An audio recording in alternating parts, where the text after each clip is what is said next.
There they are. There they are. Countdown 1. The astronauts of Crew-4 getting ready to go to space, taking their first steps outside. From left to right, Jessica Watkins, Bob Hines, Kjell Lindgren, and Samantha Cristoforetti. Oh, what do we got here? 1, 2, 3, 4! Nice. And a cheer before they go off to space.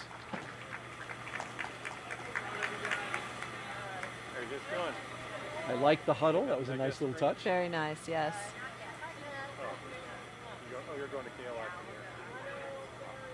And here's that moment, Megan. It's a wonderful moment. Just seeing the smiles on the faces of your loved ones, knowing that they're there for you, that they're excited for you. It's really special.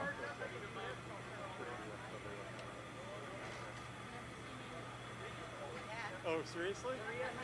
Wow.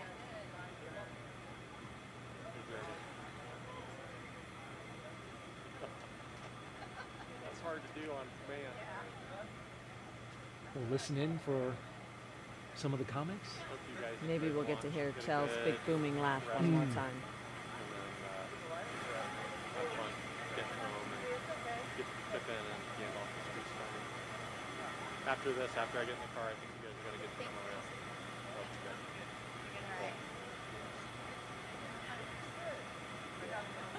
It's going to be good. You got to Big smiles all the way around. Absolutely. I remember you smiling quite a bit as well, Megan. And then you told me there was a reason. Oh, were you watching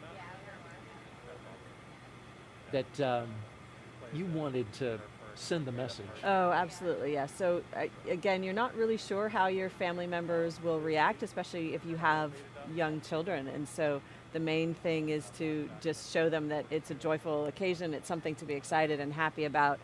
My hope was to, head off any tears that might be coming or, any upset feelings. But really, my son ended up just being a trooper. He was so happy. There was so much excitement around him that really helped buoy him up, I think, for both circumstances. And I was so grateful to see that.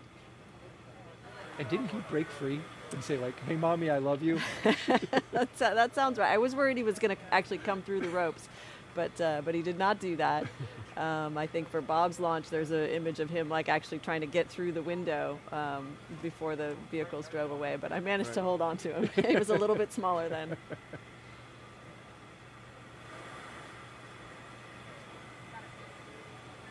One of our astronauts really soaking it in. And I believe that's Kjell. Yeah, I don't want to miss that picture, that perfect photo. That does look like he's posing. And the wave.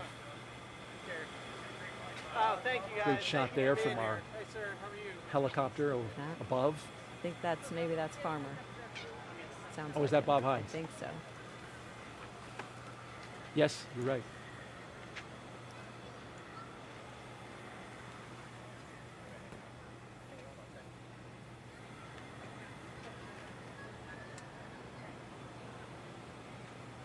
That shot from above was actually from one of our photographers, not the helicopter. I want to correct that. That is our helicopter shot. Okay. Doors closing.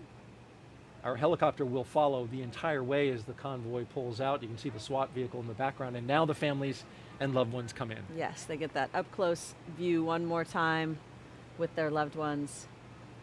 And that's really special. Any last little messages you want to share privately, or just hands up against the glass?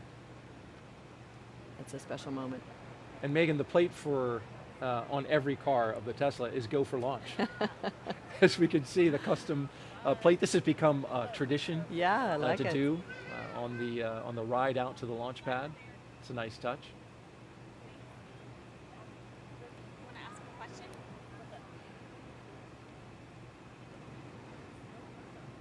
As they get ready to pull out there, I'm wondering, Megan, is there a little bit of a conflict for the astronauts seeing your loved ones, knowing you are getting ready to do something that involves risk? Right.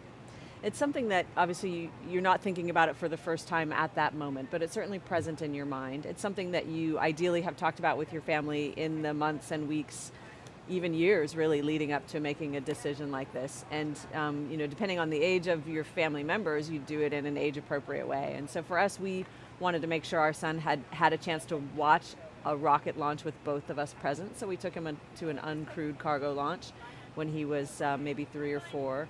And then, you know, kind of a build-up approach for him, and you know, introduced it to him gradually so that he could get comfortable with the idea. And you know, at first when I told him I was going, he said, absolutely not. You're not going. And then he said, okay, you can go, but 180 days is much too long. So it's not really a negotiation, but it's a sort of a gradual introduction of what it is. And then you try to share, obviously, why you believe it's important to do these things, even though they're risky, and that they benefit mankind, they benefit all of us. And there goes our convoy rolling out to the launch pad.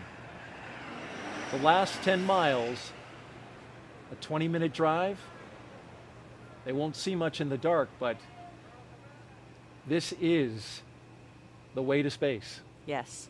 This is a nice relaxation moment. You've just gone through a happy scene, hopefully, but an emotional scene nonetheless. And this is a little bit of a time to kind of lean back in your chair a little bit. For me, it was blaring some favorite songs. And at nighttime, that was fun just because of the, you know, the darkness and then the different lights that you see. It was kind of a neat visual experience. But it's just a time for a little bit of relaxation before the next phase of the journey. And now we begin the 20-minute drive with a full security escort across NASA's Kennedy Space Center and out to Launch Pad 39A. And as we follow the convoy, we'd like to take a closer look at the Crew-4 spacecraft commander and the rest of the astronauts in this convoy, help you get to know them a little bit. And we'll start off with NASA astronaut Kjell Lindgren. Why do we explore? You know, I think venturing out into low Earth orbit and beyond helps us to better understand who we are and our place in the solar system and the universe. My name is Kjell Lindgren, and I'm the commander for NASA's SpaceX Crew-4 mission to the International Space Station. I grew up in an Air Force family, and so I was born in Taiwan and spent the first 2 years of my life there. We lived in Kansas and Illinois, and then we were transferred to England. It was a phenomenal upbringing. The opportunity to experience different cultures, it really opened my eyes to what it means to be an American. I've wanted to be an astronaut for as long as I can remember. I think I was inspired by the very first space shuttle launch in April of 1981. America's first space shuttle, and the shuttle has cleared the tower. And that, I think, is really when this dream was just burned into my consciousness. And so I charted out a path. I went to the Air Force Academy, maybe to become a test pilot and then ultimately to join NASA as an astronaut. That path took some twists and curves, and I ultimately did not become a pilot, but went into medicine. And yet, still found a path through medicine where I could serve human spaceflight as a flight surgeon at NASA, supporting our crews training for International Space Station missions. But I still had that dream that perhaps I would get to do that job someday. It was absolutely amazing to get the call that I had been selected into the astronaut office. And it felt a little bit like a culmination of the hard work that I had invested in getting to that point. What an amazing, really dream come true for me. In 2013, I was assigned to my first mission and spent 141 days living and working on the International Space Station. That truly was the realization of that lifelong dream. Of all of those things in that moment and in that mission were really, really special. It was an absolute honor to get selected for the Crew-4 mission. And on top of that, to have the opportunity to command. Getting to fly with this amazing crew, with Farmer and Samantha and Waddy, they are incredible astronauts, and I feel very grateful to be on a team with them. But we're one small part of a larger team that spans the nation and the world. We truly get to leverage the best and brightest as we chase somewhat impossible goals. And so as we push forward to the moon, as we push to Mars, we are presenting ourselves with almost insurmountable challenges. By presenting ourselves with those challenges, we become better as a community as a country and as a species.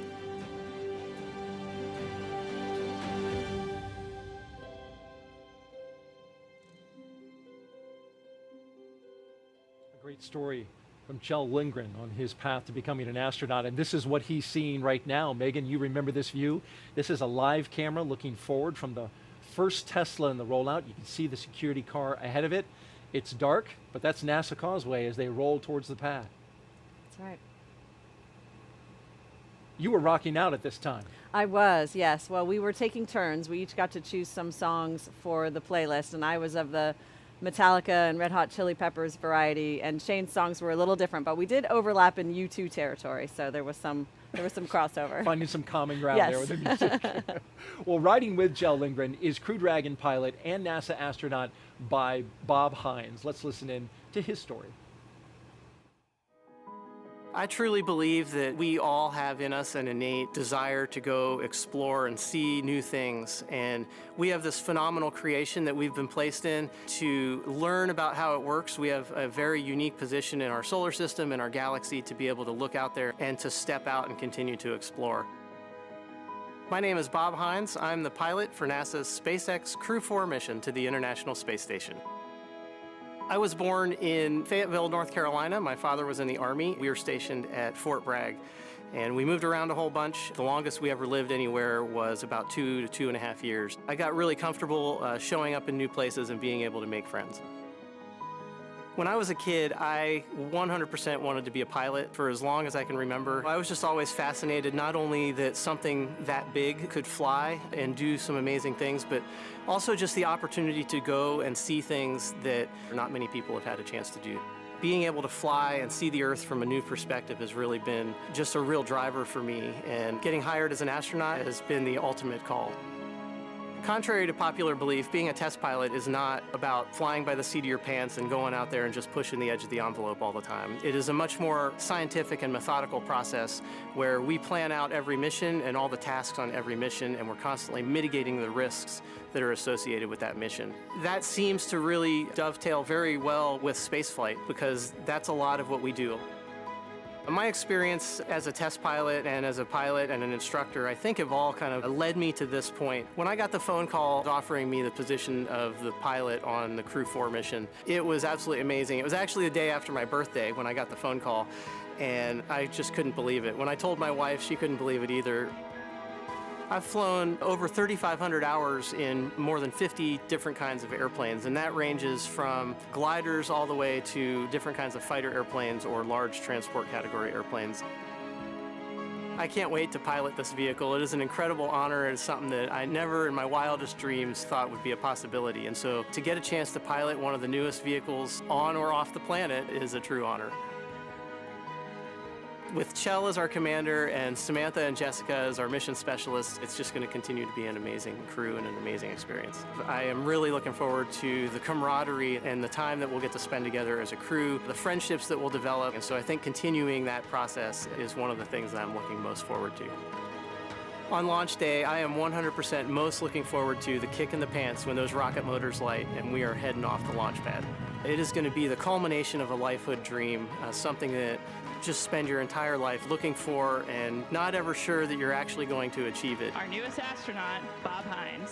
Being an astronaut is an incredible responsibility as well as an incredible honor. Every astronaut recognizes the honor that comes with that, but also the responsibility that comes with representing not only our respective countries, but also the world. And one of the things that we hope to show is that regardless of our nationalities or our backgrounds, when we put our mind to a single mission and we get along, we can accomplish anything.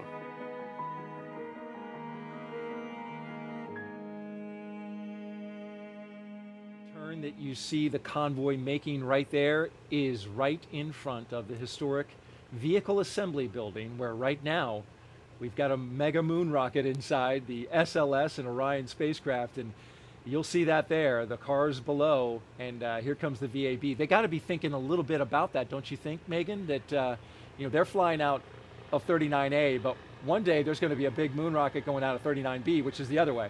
Absolutely. I know they're thinking about it, even if it's just something down in the future for them. That's could be very well be their next ride. Beautiful shot there, the VAB. as the crew goes right by us, in fact, here at the host desk. There's our camera on the ground catching the shot, and you can hear the helicopter overhead.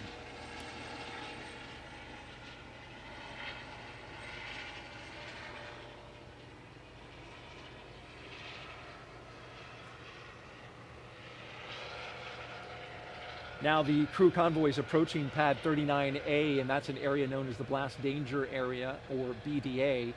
And before any pad technicians, engineers, or astronauts enter this area around the launch pad, the SpaceX and NASA teams, they conduct an internal go, no-go poll to make sure that that area is safe for them to enter, and there they go. So let's hear now from one of our mission specialists, Jessica Watkins. Exploring is about pushing the bounds of what we are capable of as humans.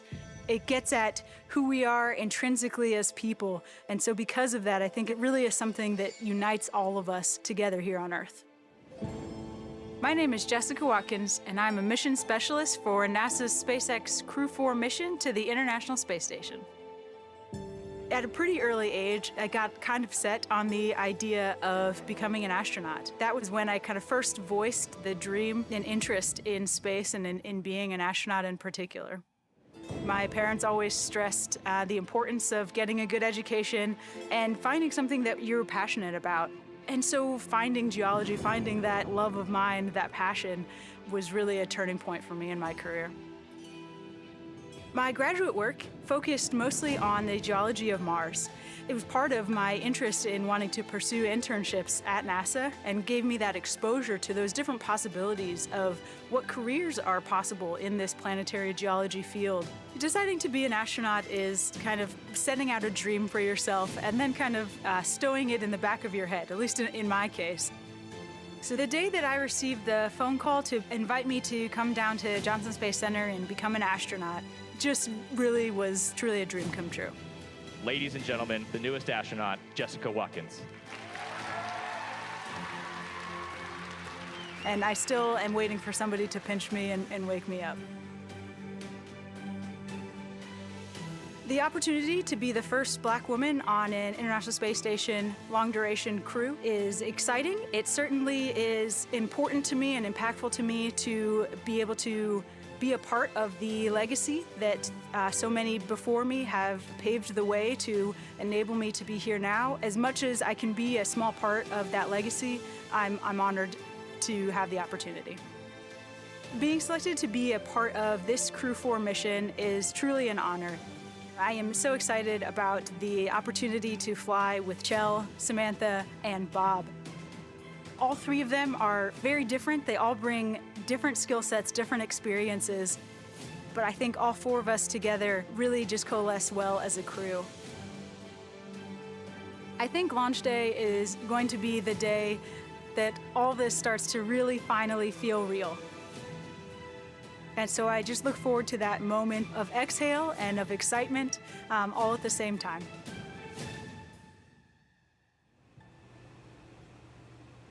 NASA astronaut Jessica Watkins there as we follow the convoy live, making their way out to the pad, and we are expecting a formal announcement that the crew is on pad right around T-minus 2 hours and 55 minutes. That's the schedule. Sometimes we run a little early or a little behind, but it looks like we're right on time at the moment.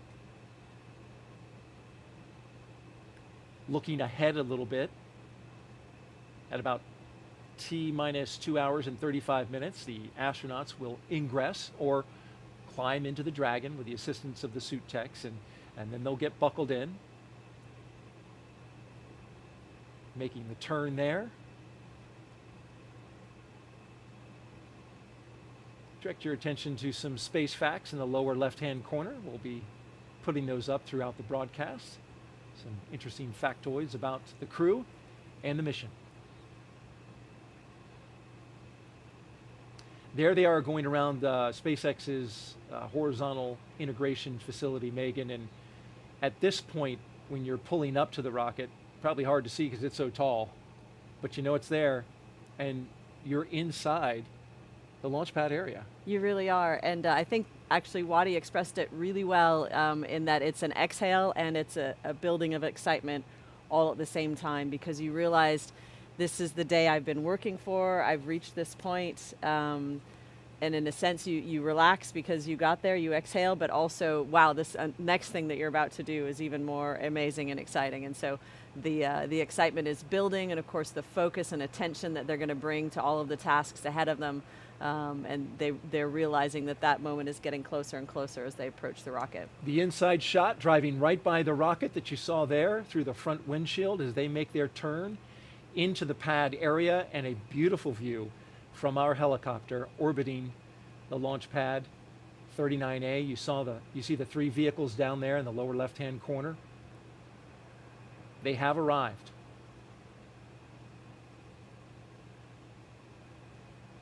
There's been a lot of upgrades to this launch pad, Megan. You flew it and flew out of there under both configurations, both as a space shuttle astronaut and as an astronaut on Crew Dragon. That's right, and we get an opportunity to tour the launch pad with a family member in the days leading up to the launch, which is really special. But other than that, we don't spend a whole lot of time on the launch pad, so getting to see it for us is always a very special thing as well. It does look very different now under the new owners, but you can still see the bones of it, of the historical structure that was there supporting all those shuttle launches. Speaking of bones, that black metal to the left, we're panning around it, but that is the old rotating service structure that used to have that gigantic structure that would contain the cargo bay of the space shuttle, so you could get in and out of it, service it. It would rotate out. Still part of it there on the pad. Countdown 1, we're at T-minus 2 hours, 59 minutes. Crew have arrived at the pad. We are on schedule. There's the announcement of the arrival, and before the crew makes their way to the elevator at the ground level of pad 39A, let's get a look at mission specialist and ESA astronaut Samantha Cristoforetti. I got the call to become an astronaut one evening. I had this feeling that the whole universe just stopped, turned around, and smiled at me. My name is Samantha Cristoforetti, and I'm a mission specialist on the NASA SpaceX Crew-4 mission to the International Space Station. I was born in Milan, in Italy, but I grew up in a tiny little village in the northeastern Alps, still in Italy. So a very rural place, small place.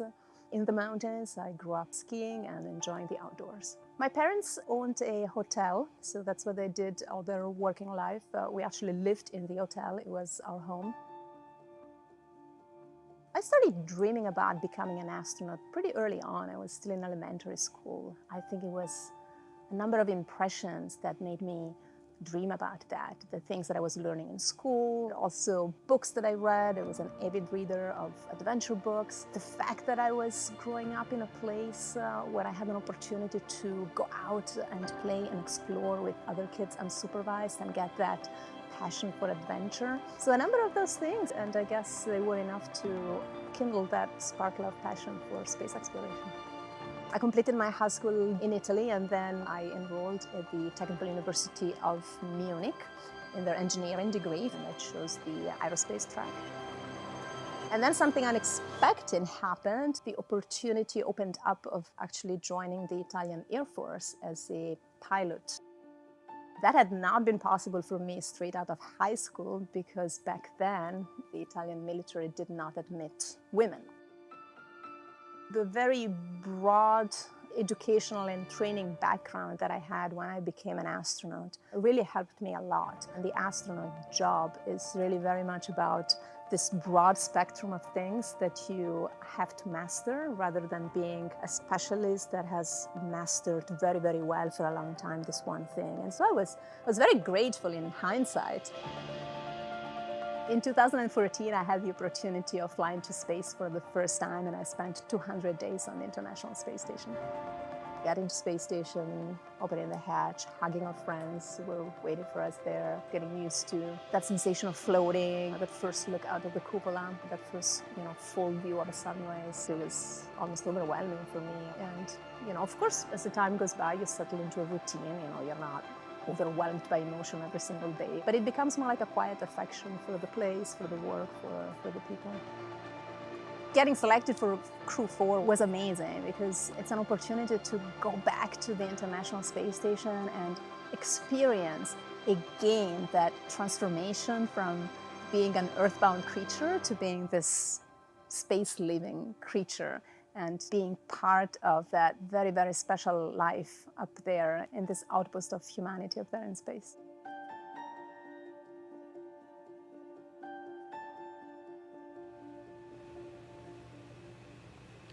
Samantha Cristoforetti, the third consecutive ESA astronaut to ride aboard the Crew Dragon. It all began with Crew-2 and Thomas Pesquet. You remember that well. There's a look at the launch pad, pad 39A. At the very top, Crew Dragon Freedom, a brand new spacecraft from SpaceX, riding on top of the Falcon 9 rocket below. This Falcon 9 rocket, Megan, interesting note.